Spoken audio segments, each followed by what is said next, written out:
يا رمضان شوق القلب باد فاعد بالله تشدو والتقينا وطعام وتوقيف ازدياد.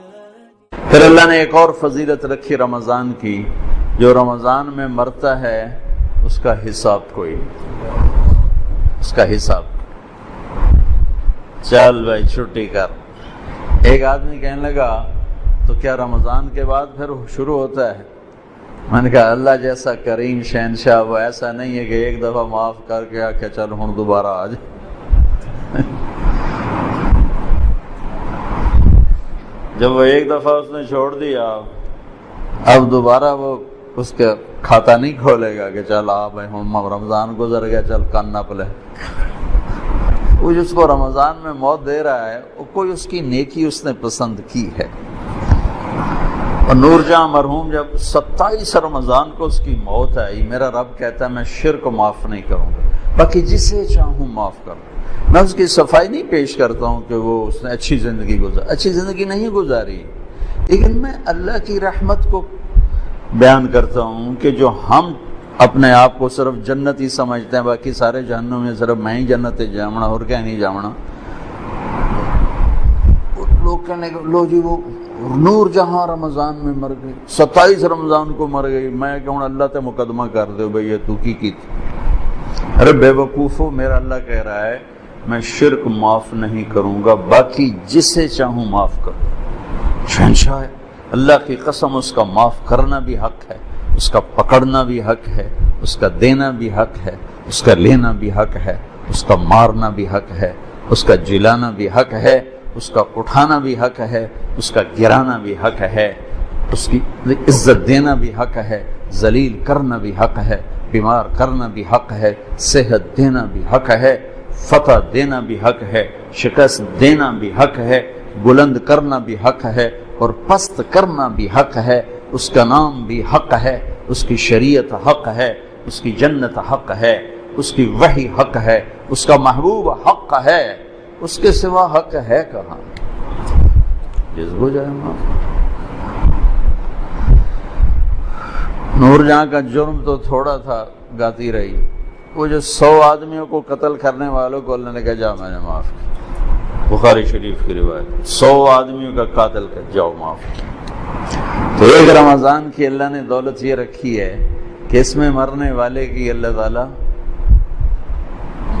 قبر کا حساب کوئی نہیں تو اگلے حساب یہ اللہ معافی کر دے گا انشاءاللہ۔ تو بھائیو، رمضان کی تیاری میں ہے چند چیزیں جو رمضان کی رحمت کو روک لیتی ہیں۔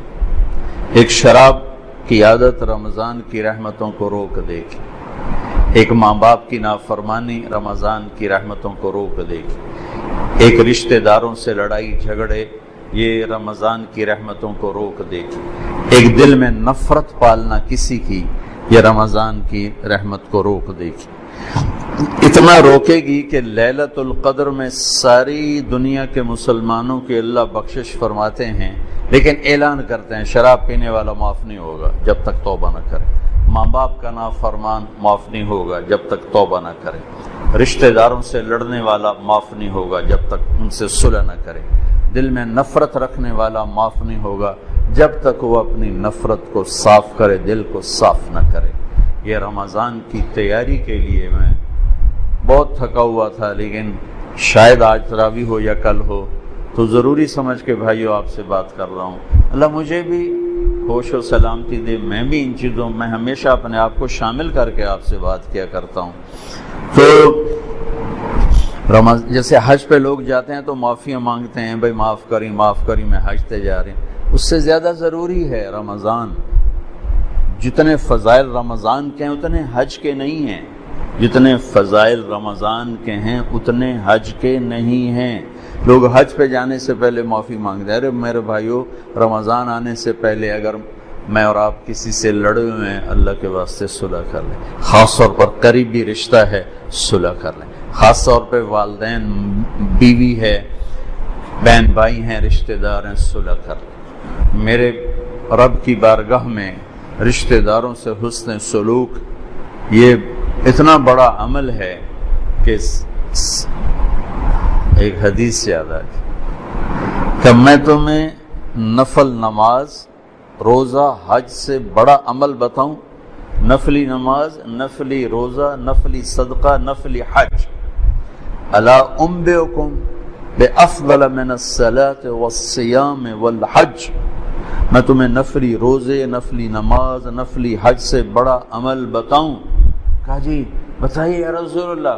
کہا آپس میں صلح صفائی سے رہنا، آپس میں پیار محبت سے رہنا، لڑے ہوں میں صلح کرانا. یہ اللہ کو نفلی. کتنے لوگ ہیں مصلی نہیں چھوڑتے لیکن سلام کر کے راضی نہیں. گرمی کے روزے، جمعرات کے پیر کا روزہ بھی نہیں چھوڑتے لیکن رشتہ داروں سے لڑائیاں پالی ہوئی ہیں. میرے بھائیوں، میرے اللہ کو ہماری بندگی کی ضرورت کوئی نہیں ہے. وہ ہمیں اچھا انسان دیکھنا چاہتا ہے. اچھے انسان میں بندگی کا ایک بہت بڑا عمل ہے، اور اس سے بڑا عمل ہے لوگوں سے پیار محبت سے رہے. فرائض کی تو بات الگ ہے، فرائض تو فرائض ہیں، اس کو کوئی چیز نہیں پہنچ سکتی. نماز نہیں پڑھتا اور سب سے حسن سلوک کر رہا ہے تو یہ بھی کہ اللہ کے ہاں پسندیدہ نہیں ہے. تو ایک اعتدال کی بیلنس لائف اللہ نے ہمیں بتائی ہے. بھائیو، رمضان کی آمد ہے تو اللہ کے واسطے ماں باپ کو راضی کر لیں. اگر زندہ ہیں، ناراض چلے گئے تو ان پر پڑھ کے اتنا کرو کہ ان کی خوشیاں تمہیں ان کی روحوں سے ملنا شروع ہو جائیں. اور لڑائی ہے تو صلح فرما لیں. میرے نبی نے فرمایا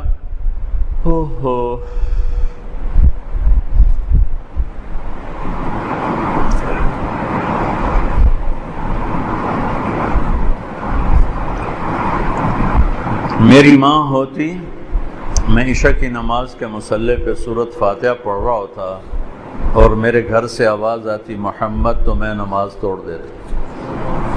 فرض نماز کا میں نماز توڑ دیتا. اور جب آخری رات ہوتی ہے تو اللہ تعالیٰ فرماتے ہیں میرے بندوں کے دن کے روزے اور رات کی نماز پر میں نے سب کی بخشش فرما دی. انطلقوا مغفورا لکم، جاؤ میں نے تمہیں معاف کیا، تمہارے سب اللہ تعالیٰ نے بخش دیے. یہ رمضان کی برکت سے اللہ نے اس امت کو یہ دولت نصیب فرمائی. جو پہلے امتوں کو یہ دولت نصیب نہیں تھی، ان کا روزہ بھی مشکل تھا اور ان کا اجر بھی ایسا نہیں تھا کہ جنت مزین کی جا رہی ہو اور مخلوق دعا کر رہی ہو اور شیطان قید ہو جائیں اور جنت کے دروازے کھل جائیں اور جہنم کے دروازے بند ہو جائیں اور اللہ تعالیٰ روزانہ جنت کو تیار کرے کہ میرے بندے آ رہے ہیں، تو تیار ہو جا، میرے بندے آ رہے ہیں. یہ اس امت کے لیے یہ دولت رکھی گئی. اور اللہ کو ہماری بھوک پیاس نہیں چاہیے. یہ ہر عمل ہمارے فائدے کے لیے، ہر عمل ہمارے فائدے کے لیے. اور اللہ تعالیٰ نے اس روزے کو عجیب طرح اس کی فضیلت بیان کی ہے. نماز کا بدلہ جنت، حج کا بدلہ جنت، زکوٰۃ کا بدلہ جنت، ذکر کا بدلہ جنت، تلاوت کا بدلہ جنت، تبلیغ کا بدلہ جنت، تہجد کا بدلہ جنت، صلہ رحمی کا بدلہ جنت، سخاوت کا بدلہ جنت، معاف کرنے کا بدلہ جنت، تواضع کا بدلہ جنت، جھک جانے کا بدلہ جنت، محبت کا بدلہ جنت، ایثار کا بدلہ جنت، قربانی کا بدلہ جنت، قرآن کی تلاوت کا بدلہ جنت، تنہائی میں ذکر کا بدلہ جنت، سارے اعمال کا بدلہ جنت. اور روزہ، اللہ نے کہا روزے کا بدلہ تمہارا رب خود ہے، تمہیں اللہ ملے گا. جب اللہ ملے گا تو سب کچھ ملے گا. ہارون کی ایک باندی تھی، اس کا نام تھا خالصہ، ذرا سانولی سی تھی. ہارون کی 3000 باندیاں تھیں، ایک سے ایک بڑھ کر حسین تھی. وہ خالصہ کو ذرا ترجیح پروٹوکول دیتا تھا. تو باقی حیران ہوتے تھے کہ یہ ایویں بھیڑی جائی نو کیویں ایڈا سر تے چاڑی ودا. تو ایک دن دربار تھا تو ہارون نے کہا جو جس پہ ہاتھ رکھے گا اس کی. تو لوگ بھاگے دوڑے، کوئی ادھر کوئی ادھر کوئی ادھر، کوئی اے میری اے میری اے میری اے میری. وہ خالصہ کھڑی رہی. تو ہارون نے کہا تو نے کوئی نہیں پسند کیا؟ کہنے لگی مجھے ضمانت چاہیے، جسے پسند کروں وہ پھر میرا ہی ہو. ہاں ہاں ہم نے اعلان کر دیا ہے. تو نے جا کے ہارون کے کندھے پہ ہاتھ رکھ دیا. انہوں نے کہا تو لب گیا تھا ہر شے لب گئے تھے، کملے آن کوئی ایدے بجے کوئی ایدے بجے، جن تو لب ہر شے لب گئی. تو میں اللہ پہ قربان جاؤں گا، تو تم روزہ رکھو میں تمہیں مل جاؤں گا، میں مل جاؤں گا. اگر اللہ مل گیا تو پیچھے کیا رہ گیا؟ ان وجدتنی وجدت کل شیء وان فتنی فاتک کل شیء وانا خیر لک من کل شیء. میرا بندہ میری طلب میں آ، میں ملوں گا تجھے سب ملے گا. میں نہ ملا کچھ نہ ملا، کچھ نہ. اللہ کو پا کے اللہ کی قسم کچھ نہیں کھویا، اور اللہ کو کھو کے اللہ کی قسم کچھ نہیں پایا. ساری دھرتی سونے چاندی کی بن جائے اور تمہارے سامنے غلام ہو کر قدموں میں آ پڑے اور اللہ تم سے دور ہو گیا تو کچھ نہیں پایا. اللہ ہمیں آزمائش سے بچائے، عافیت سے اپنا ساتھ نصیب فرمائے. مثال کی بات کر رہا ہوں، سب کچھ کھو دیا، سب کچھ کھو دیا.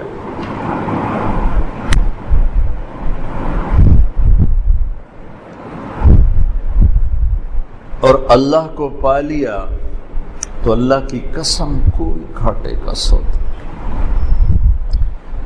میرے نبی کے نواسے نے اپنا سب کچھ کھو دیا، جان، مال، اولاد، نیزوں پہ سر چڑھ گئے. کبھی کسی نے یزید کو شاباش دی، شمر کو شاباش دی. سب کچھ کھویا پر اللہ کو پایا. آج تک انہی کے سر پہ عزت کا تاج ہے. ان کو شہید کرنے والوں نے دنیا کا سب کچھ پا لیا، اللہ کو کھویا. آج تک زمین آسمان کی لعنت ان کی قبروں پر بھی برس رہی.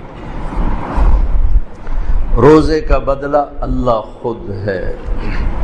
بھائیو، ایک روزے کا اہتمام فرمائیں، ایک تراویح کا اہتمام فرمائیں. اب 2 رکعت بھی پڑھ کے چلے جائیں اس کی قیمت ہے، لیکن یہ 1 مہینہ اپنے دنیا کے کام تھوڑے کر لیں، اپنی مشقت کو تھوڑا کر لیں، اپنے ملازموں کا کام بھی تھوڑا کر دیں، اپنے کاروبار کو ذرا سمیٹ لیں، اپنی دکانوں کے اوقات کو ذرا سمیٹ لیں. بھئی یہ مہینہ تو ہمیں اپنی آخرت کو بنانا ہے. اپنے نوکروں کو، مزدوروں کو بھی سہولت دو، اپنے آپ کو بھی سہولت دیں، اور اس میں اپنے اللہ کو منا لیں. جہنم کی آگ کو ٹھنڈا کر لیں کہ اس سے خوبصورت اور کوئی چیز نہیں ہے. پھر